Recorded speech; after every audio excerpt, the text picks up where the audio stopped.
dé bá mi. Àìrójú àìráyè ò gbọdọ̀ jẹ́ tẹ̀lé. Ní ọ̀gbọ́dọ̀ ju ohun tí mo ní tó ní àkókò. Ní ìjọba àdúgbò àgọ́ àdúrà rẹ̀ dáa.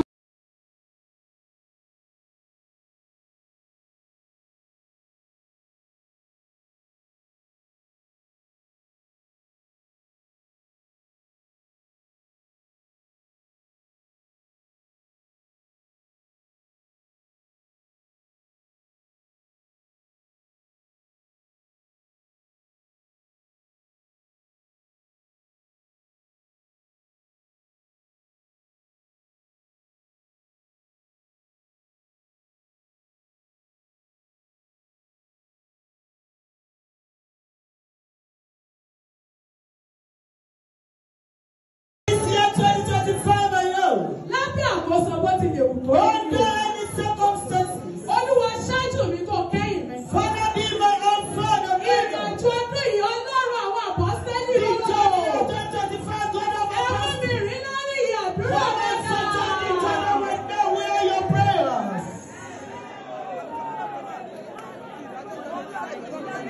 Tí ìrìnàjò náà ní Ọlọ́run lọ́wọ́.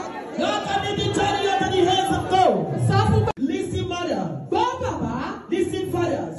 Bí o ti fi ayọ̀ bẹ̀rẹ̀ 2025. As you have started 2025 with joy, Àti ọjọ́ àti ọ̀sẹ̀. the day and the week, Àti oṣù tó wà nínú ọdún even 2025. the month in 2025. Ó ò ní fi ọjọ́ kan báyìí rí ìbànújẹ́ nínú You will rẹ̀. never experience. Nílẹ̀ fún mi láti dùkẹ́ ní 2025. Let them use their life as a sacrifice for me in 2025 in the name of Jesus Christ. Prayer in Jesus.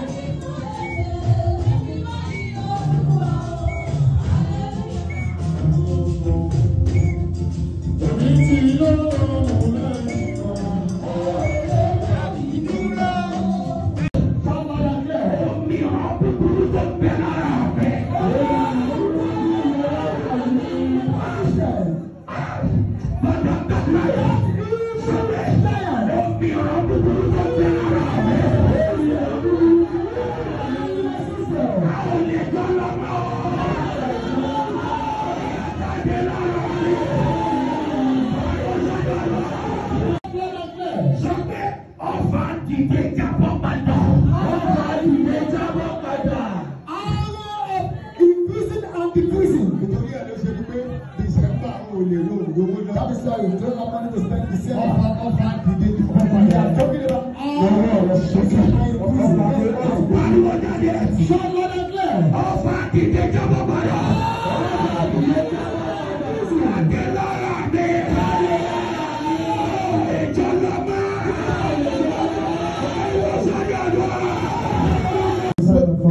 let me say this before we go to prayer. Ìwọ ni kò ṣàmì. You should say amen. Bébí níbi tí àmì bá ti rìn lẹ́nu ìyá náà máa ti ṣe. Wherever there is a Sunday that may who Tí kò bá ti ṣe agbára tó dá kó ìdúró. there is no power that stop this God. Agbára kò dá kó ìdúró. No power that can Tí stop kò this bá God. wí kò lọ yẹ. Here you are going. Iṣẹ́ ni tó máa dá tó àti ṣe.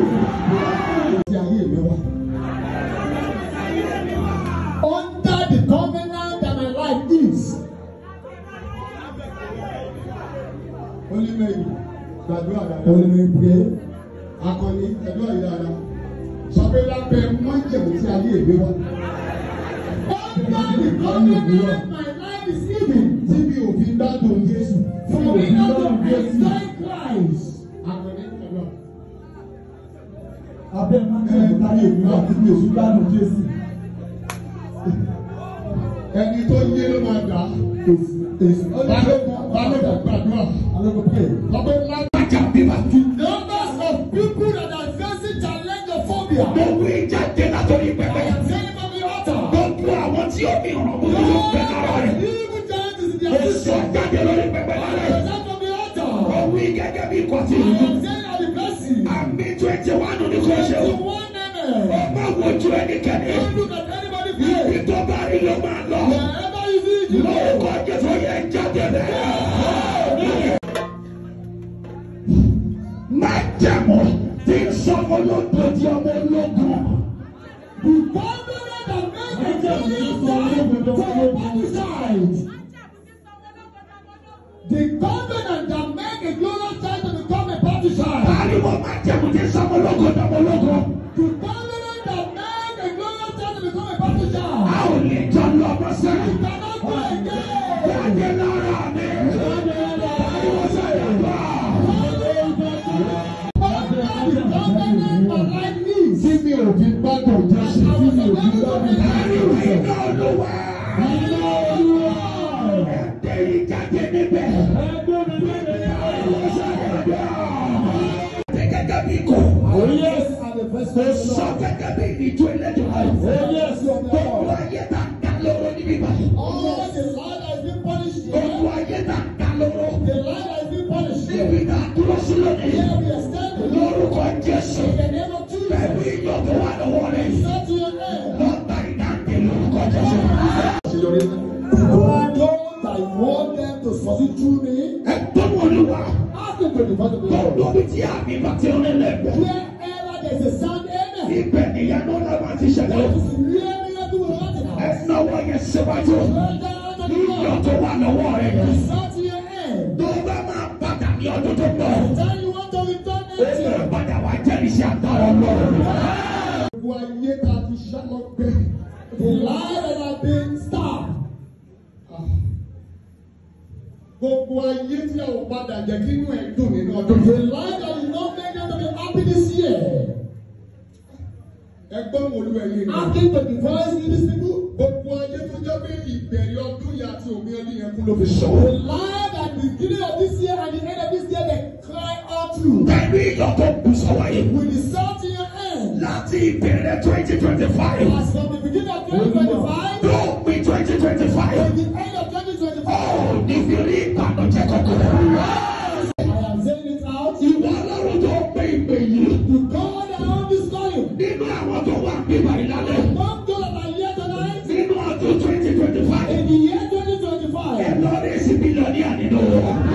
I am saying the voice of calling. Ó sọ jáde pẹ̀lú ohun I ìpè. am sharing the voice of calling. Olúwa ìwọ ló pè mí. Oh Lord, you are the one that called me. Ó dẹ̀ pè mí nítorí irú àwọn èèyàn You yìí. called me because of these people. Gbogbo ẹ̀yin olóyún tẹ wà bí I lálẹ́. am the pregnant woman tonight. Ẹ̀yin pẹ̀lú ọmọ yìí lẹ́jọ́ máa wà bí lórí gbogbo.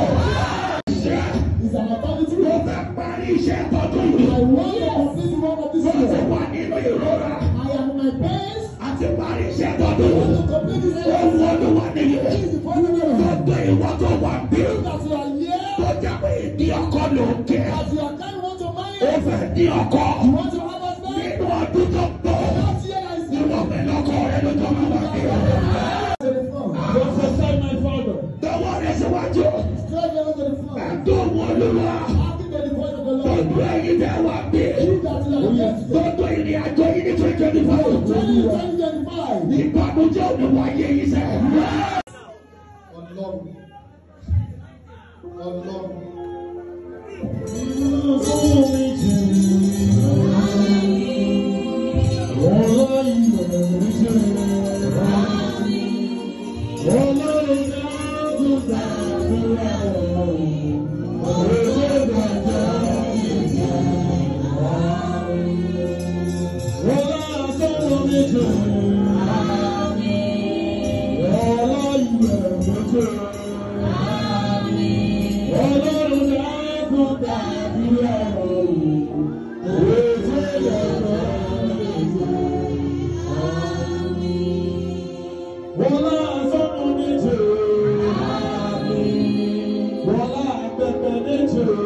Ọwọ́ rẹ síwájú. Take it out of the front. Ọwọ́ ìjáde nínú ọmọ rẹ.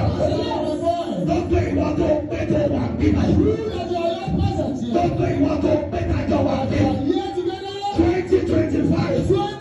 Ó ní fi ìnira jáwọ́ lórúkọ Jésù. Àṣírí ọ̀rọ̀ nìyí.